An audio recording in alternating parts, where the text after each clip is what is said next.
All right, welcome everyone. We're Semblance of Sanity. I'm Caleb. I'm Jacob. And we're here for Haikyuu, Season 4, Episode 5. 5. Okay. All right. We've got ourselves more development on Kageyama's side of things. Yes. He's meeting more people. He's met some Oikawa-looking, kind of, poking, prodding, looking little bastard. But speaking of little bastards, we've also got ourselves the Not Bokuto. the not Hinata also. Yes. Yes.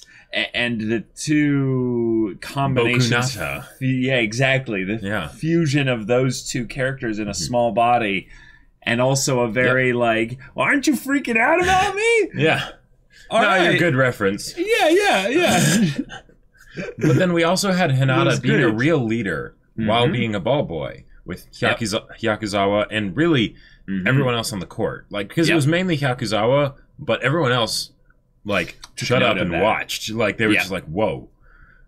Okay. And that was really awesome because the whole idea of taking it easy and having having a drill that specifically encourages you to give your teammates basically the most opportunity to do whatever they need to do reminds you that how much of a team sport this is, and that you don't have to do everything perfectly in order for them to be awesome. I feel like this is something where if they were to continue doing stuff like this would be foreshadowing for Hinata being captain in his 3rd year or something like that. This is really awesome that he's able to do stuff like this. Yeah, for sure. Yeah. And people notice that. Yep. And that they're developing things on both ends. I would say they're coming probably pretty close, at least at some point, to getting close to when this all ends, and then they'll converge it with something regarding Karasuno. Looking forward to whatever that is. So y'all, without further ado, let's get into it. All right, everyone, be sure to go check out the reaction portion of the video in the description below, and then come back here for the discussion.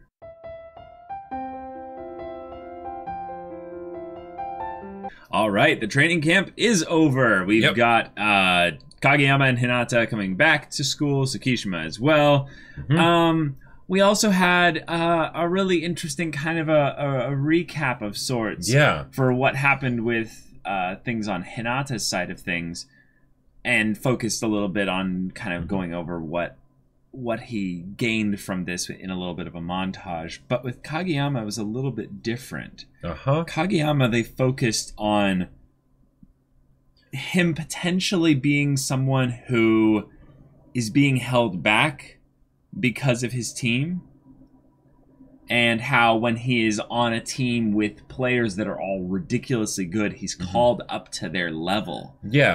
And how that changes the expression on his face when he plays volleyball. Well, and I feel like this is the equivalent of potentially the backswing of his not of his growth in season 1, but of the issue that he had in season 1. Because the issue that he had in season 1 is very straightforward, right? But what if there was a situation where he was able to still be that way and have it not be a negative, right? Where he is really, where he's actively really pushing his team, but he knows not to push them too far, right? He knows what they can do, and he's doing the absolute best that he possibly can without it being too hard for them, right? Right, but that's literally not possible for Karasuno with him as a setter, because what he'll end up doing there is end up intentionally probably holding back little bits of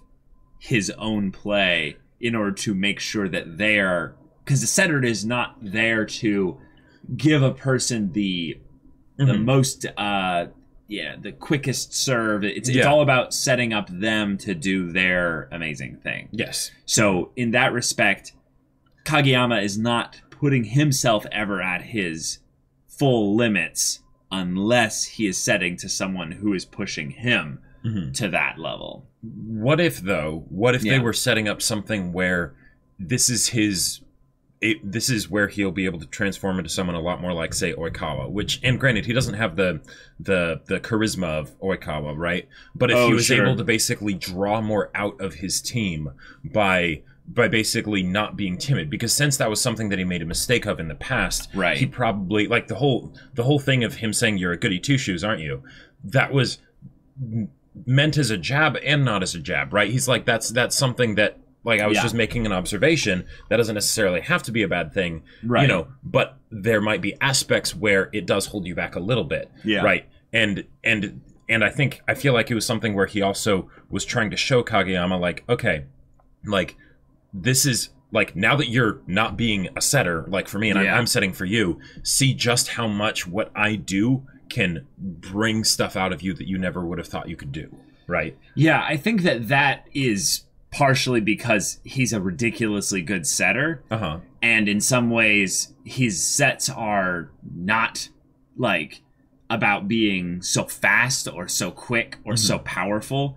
They're so easy to hit that, as he said, it's the exact opposite perspective. Sure. You need to be an absolute idiot at volleyball to not hit them, is what he was kind of bringing up.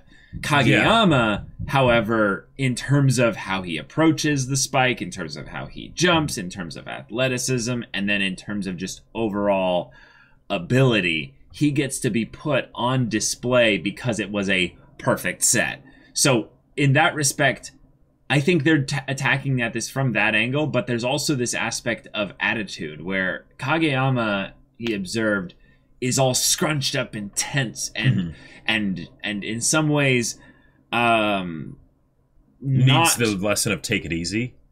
Yes, definitely. He needs that lesson as well, for sure. And it's something where he also needs to potentially look at his environment and see if he's not setting himself up for success, really. Not in terms of being in the position of a setter in volleyball with regards to, like, ability or what have you. But when he's doing this, he needs to find some way to actually be putting his all into it so that he is not being held back. Because when they brought this up, this was right after, at least in terms of the Kageyama storyline, this was right after him saying, "God, I'm on a roll." And he's like, I feel like all these other players are so good, I'm getting called up to their level. Yeah. This is something that I've personally experienced when you are playing on a team and you get used to the patterns of your own team, so you get to know what they can do and who's better at what and all that. Right. And it feels comfortable and the synergies happen and it's rather nice. When you end up going to a team where everyone is way better than you, like everyone. I've done that twice, and both times it was very jarring because I had no synergy, like at the beginning. But there was always a point where they were all so good that they almost in some ways adjusted just a little bit to pull me up, and then they went back into their groove. And in that time, there would be these moments where I'd be like, oh my God. And I'm getting bewitched, like the coach was saying, by really good sets. There would be moments where I'd be able to be like, oh, I'm on a roll now. And it's not actually that I got rather good all of a sudden. But I was able to use that little bit extra that I wasn't using because of patterns and synergies in the old way. But the other players were so good, in fact, that they were actually doing little micro adjustments to make me able to do a big, kind of adjustment. And I don't know if Kageyama alone can do the stuff you're talking about with Oikawa. If anything, I think you're right that he's going to be a part of the movement for that, but it's going to be the combination of him and Hinata coming back that's going to do that. Maybe even in some ways just them coming on to the stage of volleyball again with Karasuno, with Tsukishima as well, where they'll be like, we're hungry to get going and grow and play hard, and all the other players will be like, whoa, they're like glowing practically. Right, yeah. They're because they're hungry. Yep. Right. And also the things they've seen, specifically Kageyama of this is who we're up against. There's some monsters out there. So we better become just as scary as they are. Right. there was a good focus on Kageyama and his development from the past too. Kindaichi bringing that up. This was something that was cool as a way to bridge the gap between Hinata and Kageyama, despite them being in separate locations. Right. So that was rather nice. And Kindaichi asking about it from the standpoint of him actually really caring for Kageyama. And Kunimi kind of being like, hey, come on, that's in the past. Like, let's move on already. But Kindaichi doesn't really want to. He really cares for the guy, and he wants to make sure that not only is he doing okay, but, you know, that he's doing good at volleyball, because maybe in some ways, I mean, there's not really any specific thing that we can go on to be a reason as to why he cares about Kageyama specifically, other than the fact that they were on a team together for a very long time. I think if anything, he's like, hey, I saw this guy. He's an amazing player, and I would hate for him to feel like he's, you know, languishing because of his, you know, personal problems. Well, and because of my response to his personal problems. Sure. Right? Because because maybe it's because of how we saw Hinata take such a leadership role. Sure. Right? But that was something where in the past they didn't have any way to properly object other than by not being there. Now, granted, Kageyama wasn't of the personality at that point that he would listen to objections, right? Sure. But it's something where Kindaichi probably feels kind of bad that he had to resort to something like just not going for this. Is there any kind of resentment built up from Kageyama's end? Well, and also like, this is season 4, so it's very easy to, you know, feel like, oh, that was forever ago, but we're still in the same year, right? This is their first year of high school, so I mean, the third year of junior high was last year. So it wasn't that long ago, right? So it makes sense that he would still be thinking about this. The whole third season happened in one day, so exactly, there's that. One of the things that I was surprised by was how casually and I would say calmly Kageyama took the jabs from Atsumu. I loved the amount of introspection we had this episode, and I feel like most of it revolved around Kageyama, but we also got it from other characters, and it was really good stuff because it was almost like Kageyama was being made fun of for the progress that he had made, right? And yet, because these people are so good, he's not just immediately shutting out what the guy says, right? Oh, he's just trying to rile me up so I don't get as good or whatever, so that way I'm easier to beat, you know, in nationals because, you know, whatever. He actually is thinking about it, and he's like, you know, like, okay, no, I'm different than I was before, and that's really good. Is there something like, but this guy's also really good, and he has a very different perspective on things, right? Like, he said the thing that I used to say of, you know, if people can't hit my sets, then they just must suck, right? Like, except it's not a negative thing for him. How is that, right? Well, okay, it is still an arrogant, ridiculously condescending thing to say. Oh, definitely. It's just that he didn't take it as an attack in anything with regards to this, because Kageyama, like, they do this thing in Haikyuu, and they do this in a couple other shows as well, when they show characters in this shadowed kind of look, when they say, like, anyone who can't hit my tosses just sucks, and they kind of focus in on the intonation of the voice a little bit extra there. But Kageyama just kind of looks at him and goes, okay. Like, kind of just observes him, if anything, kind of going like, oh, yeah, I used to say things kind of like that. But then, you know, he goes off with, well, maybe you're better off being a spiker than the setter, you know? And why do you think that? Your face is really tense when you're setting. Right. Because you called him good right. It's It's something where Kageyama isn't he's being incredibly humble here, right? Yeah. Which goes into the whole goody two shoes thing, which I'm glad that he's sticking to his guns on that. Yeah. But it's something where he's saying, what can I garner from this? Because while this guy is very arrogant about it and whatnot, he's an amazing setter. Yeah. And the fact that he can be an amazing setter, not just in and of himself, but for his team, right? Because that's what makes a great setter, while having that kind of arrogant outlook. Right. How does that work? How does that work? What can I learn here? And it's awesome. This is interesting. We actually got, like, all the names when they showed the little shuffle thing here. And there are a couple characters here like Mochida, Komori, and Kondo that we've never really got any real like hard focus on. If anything, I think Mochida was the one that got lost. We got a little bit with Komori, didn't he? Komori was the one that came over with Sakusa when they were in the cafeteria. Yeah, but it wasn't like a ton of development. Not nearly as much as the others. Yeah, right.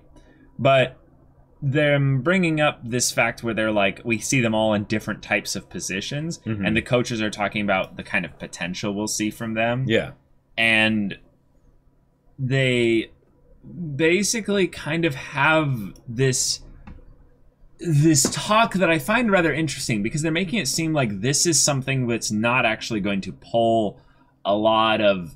This isn't a part in the actual training where they're going to improve in some grand way as players.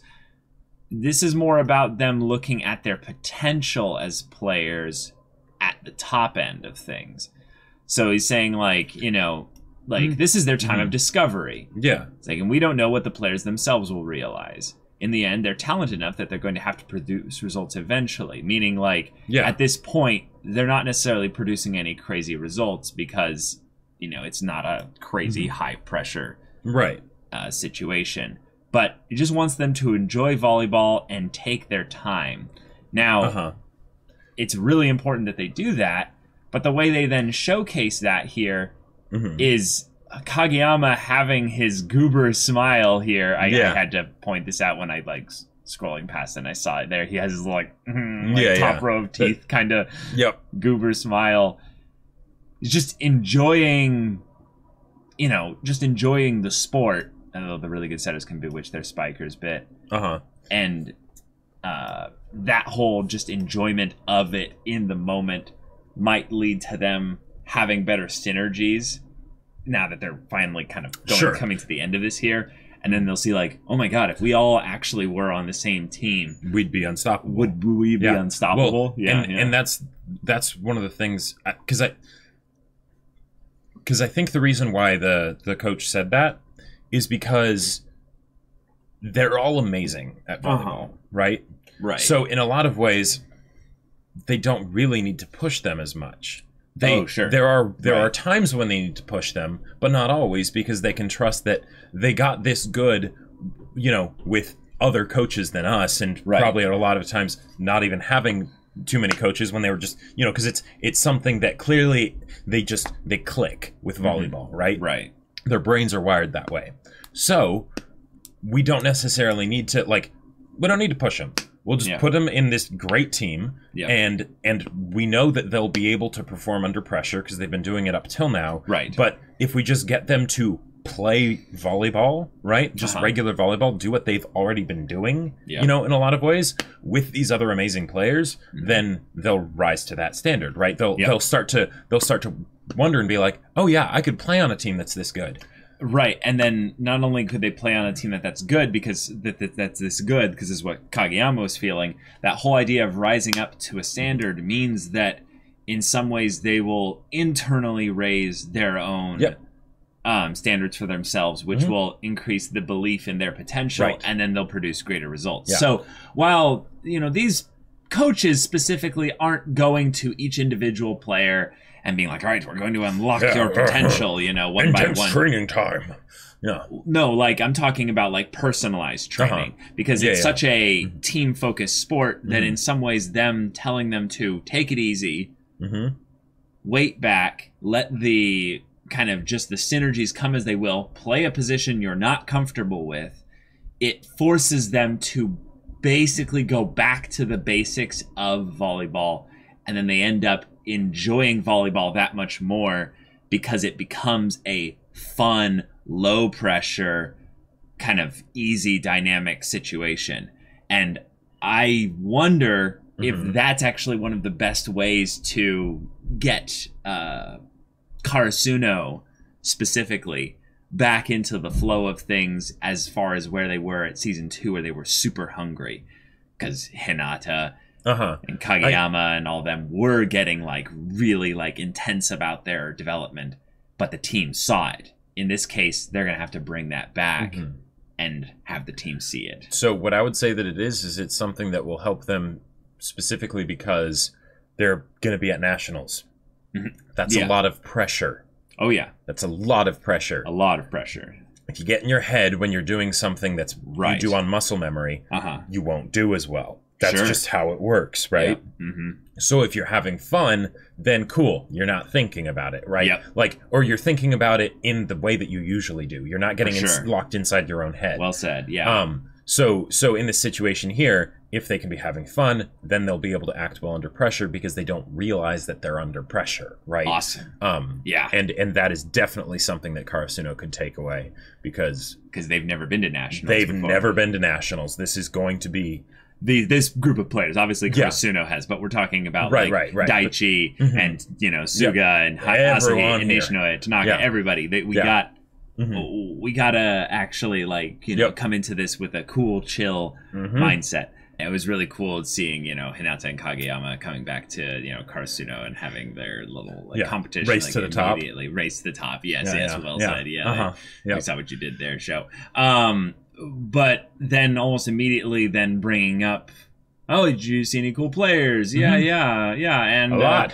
There was a little giant. Specifically, a little giant. Yeah. Never heard about him before. He's around 170 meters-ish. And, oh boy, his vertical leap. He was 100 times better of a player than you. Yeah.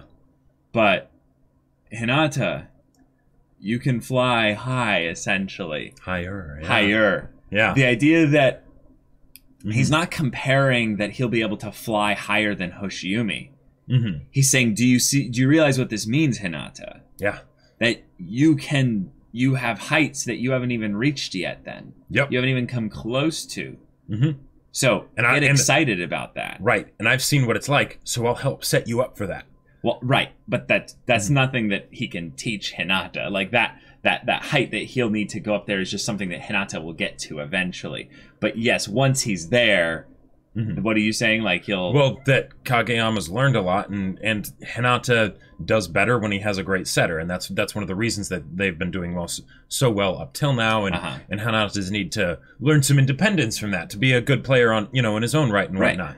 Yeah. But Kageyama's gotten better, so yeah, let's go. Let's go. Yeah. Yeah, it's just exciting because in some ways Hinata doesn't need to get all that now. That's something will just happen if he continues to dedicate himself in this way. Right. Because Hoshiumi, I'm pretty sure, is a first year. I'm pretty sure. I believe so. Yeah. Pretty sure he's a first year. So Hinata's not going to catch up to him anytime soon. No. Like maybe ever. But the idea that he could be somewhat better in ways that he's not really expecting because Hoshiumi was better at everything. Right. And that's the kind of areas where Hinata has been that kind of not well-rounded player. He's been the hyper-focused, specific set of things that he's good at. And that's pretty hype.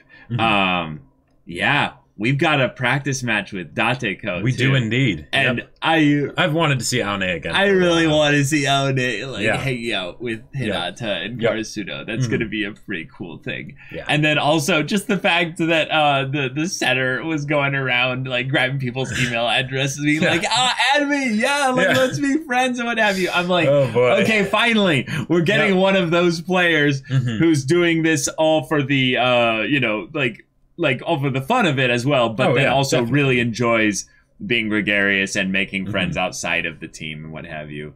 Yep. And I'm like, oh, okay. Oh, yeah, that's pretty cool. Yeah. So, y'all, thank you so much for watching this episode's reaction and discussion. If you want to see the next episode's reaction and discussion right now, well, you can't because we're watching these episodes week to week with all y'all. But if you want to watch full-length timer reactions for these, check out the link in the description below for our Patreon, and any level support gets you access to our Discord where you can chat with us and the community there about this show, about anime in general, and you can talk with Jacob about the sci-fi novel that he wrote. That's right. So, because you totally haven't heard of this yet, my sci-fi novel Battle Lines is available for purchase on Amazon. Link in the description down below. It's awesome, and it's in both hardback and ebook. Go check it out. Yeah, so if any of that interests you, we'll see you there. But until then, we're Semblance of Sanity. I'm Caleb. I'm Jacob. And we'll see you all next time.